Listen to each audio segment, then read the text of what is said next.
Şerik şerik yönden Şeyin rikbi yönden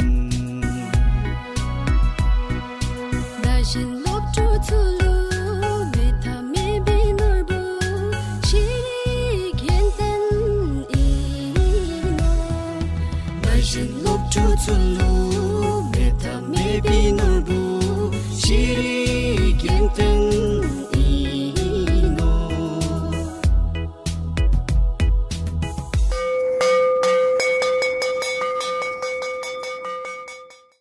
Kuzu Zangpo to all the listeners across the country. This is Ngao Yangchen from Zilika Middle Secondary School. This radio program is to reach to all the children across the nation. The lesson for today is for Class 2, English on the topic punctuation marks, capital letter, full stop, question mark and comma. Punctuation marks, capital letter, full stop, question mark and comma.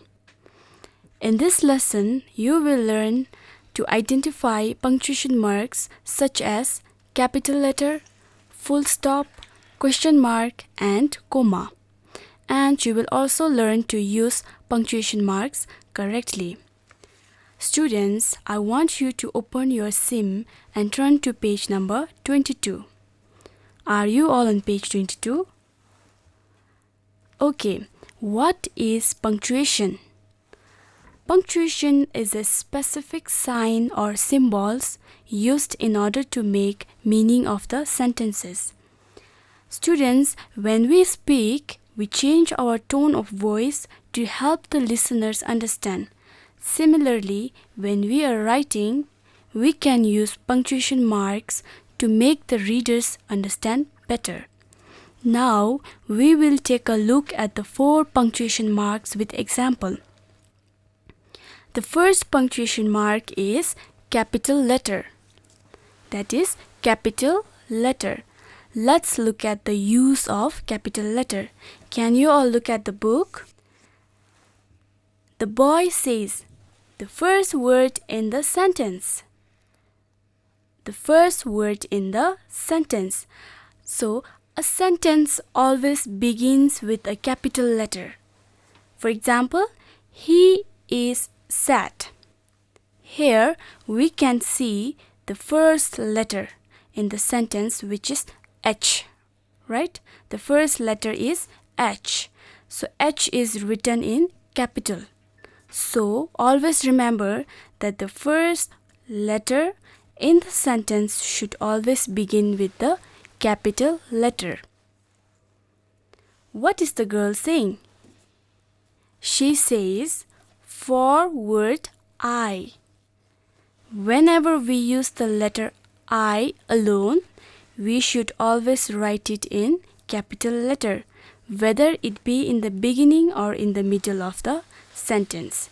Example, I like apples. Here we can see that the sentence begins with the letter I and it is written in capital form. So always remember to write the letter I in capital form. Are you all clear with the use of capital letter? Very good. Now let us look at full stop and question mark. The symbol for the question mark and full stop is written in the book so you can see. First, let's listen to the girl. Full stop is used at the end of the sentence. Example, my mother is sweeping. She is saying that we use full stop, that is a small dot, at the end of every sentence. When we write my mother is sweeping, after we write sweeping, we are ending our sentence, right? So after we write sweeping, we should put a full stop. Now, let's listen to the boy. Question mark is used when a sentence is questioned. Example, what is your name? He is saying that we use question mark when we write a question. When we write, what is your name? As it is a question, we put question mark at the end of the sentence. Hope you all are clear with question mark and full stop. Now let us learn about comma. The symbol for comma is given in the book. We use a comma in a sentence to show where to stop for a short time and when there is the list of words. Example, I have pencils, erasers, pen and crayon. He says when we write a list of words, when we are going to list so many things, we need to use comma in between to separate the names. And if there is a comma, we need to stop for a short time while reading.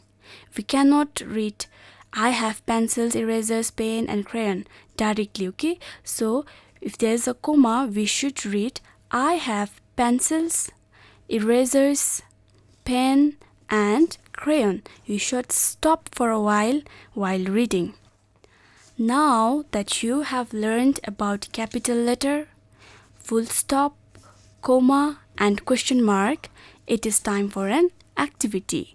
Can you all turn to the next page? Let's read the instruction first. Let's read together. Rewrite the following sentences using the punctuation marks given in the box. You can see the punctuation marks given in the box, right? The first one is a capital letter. Second is comma. Third one is full stop and the fourth one is question mark. The instruction says that you need to first read the sentences and then rewrite it using the correct punctuation marks from the box. You can see that the first one is already done for you. See, in the first sentence, we know that a sentence should begin with a capital letter, so the first letter T is made capital. And we know that we should put a full stop at the end of the sentence.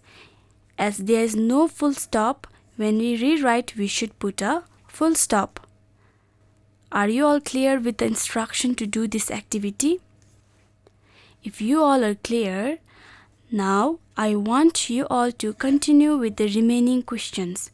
First, you read the sentences and when you read, see whether the sentences starts with a capital letter or not.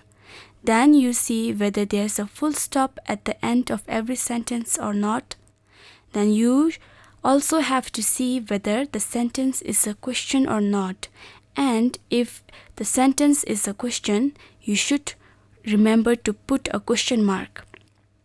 Moreover, if there is a list being written in the sentence, see whether there is a use of comma or not.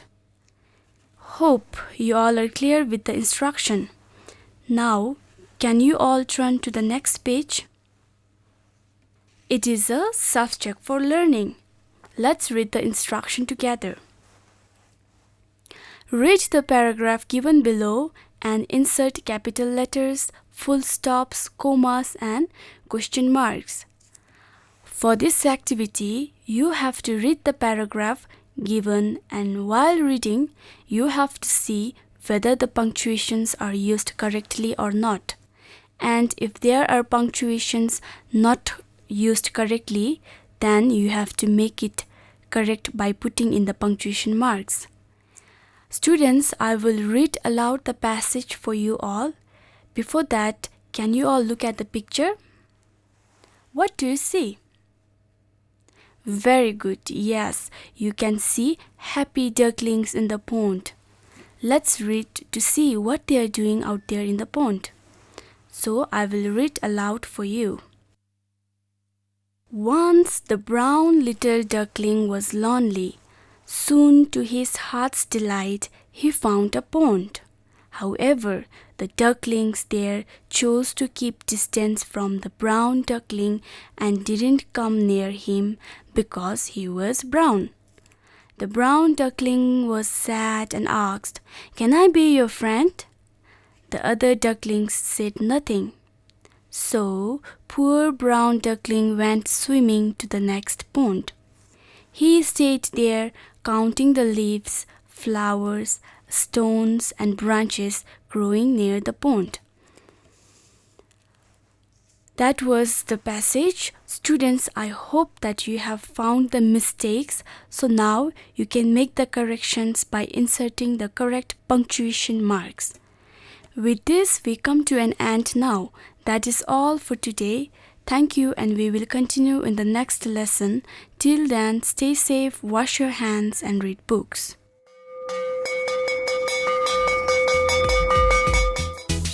Şerik şerik yenten Şeyin rikbi yenten Dajin lop tu tulu Meta me binurbu Shirik yenten ino Dajin lop tu tulu Meta me binurbu Shirik